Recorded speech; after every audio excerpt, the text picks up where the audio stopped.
In Movies and Money, let's check on the fallout from coronavirus on the film industry with movie critic Erik Childress, who is standing by. Hello to you, Erik. Hi, Angie. Well, the coronavirus continues to affect Hollywood in ways we have not seen for decades. Can you take us through some of what's going on in the industry as you are watching? Absolutely, Angie. News is actually coming at us so fast that we can barely keep up, but it is always important for everyone to keep perspective in these times. Last week on the show, I said that we may not be able to gauge a direct causation on the box office given the lack of interest in titles being launched. But then we had news that Tom Hanks and Rita Wilson had been diagnosed. The next 3 weeks of tentpole films, A Quiet Place Part 2, Mulan, and The New Mutants were all postponed following the lead of the new James Bond film.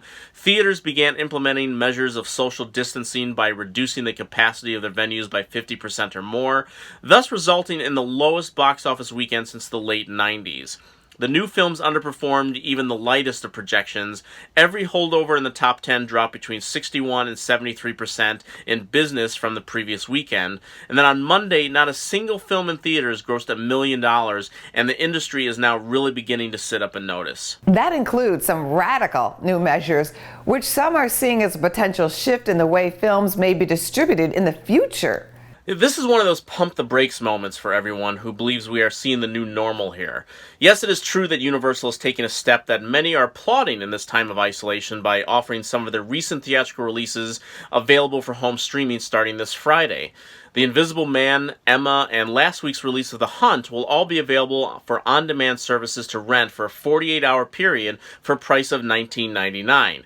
A nice offer for everyone at home, but it's also a way to help curb some of the revenue that would be lost if they spent a few more weeks in theaters. The more interesting news is that the studio is also looking ahead to their April 10th release of Trolls World Tour, which moved up a week initially to take advantage of the void left by No Time to Die. Universal announced that they would also be offering that film on demand on the same day as its theatrical release. Now, we've talked over the years how studios have thought how to experiment with this idea, offering premium prices of around $50 to offer new releases after just a couple of weeks, but it always ran into clear opposition by theater owners who count on those theatrical windows and, in many cases, sign long-term contracts about keeping films in their venues. So this will be the latest flirtation with that, and the longer this crisis continues, harder choices will have to be made. But it's way too early to think that this will be a shift in the way films will premiere. Just as you said, some studios and theaters are having to make tough decisions now and are affecting those long-term plans. As is everyone in this current economy, Angie. Film productions are being shut down temporarily, and as the theaters themselves are now being forced into shutting down until further notice, it is forcing studios to shut down their schedules as well. While we all hope to take this week by week, once some of the biggest theater chains announced they could be shutting down for extended periods, Disney immediately postponed the next big film on their schedule, Black Widow, which was set to kick off the summer box office on May 1st.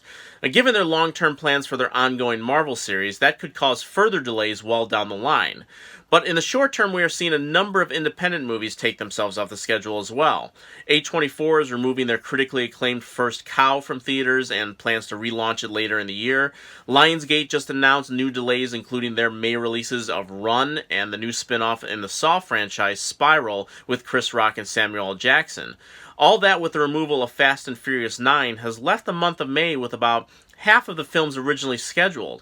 That means we may be returning to a time when late May or even early June became the start of the summer movie season. Let's all stick together and hope we'll all be back in theaters enjoying movies together by then.